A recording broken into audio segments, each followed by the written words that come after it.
When you arrived at Kettering, complexity and uncertainty were the constants of the day.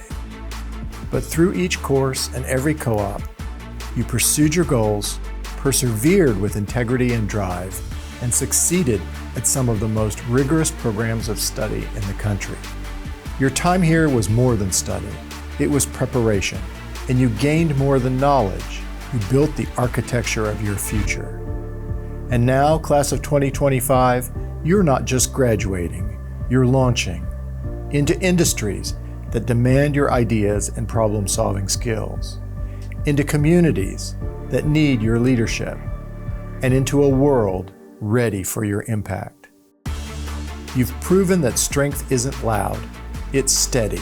Determination isn't flashy, it's daily. And resilience, that's your foundation. The future just doesn't belong to you. You are already shaping it.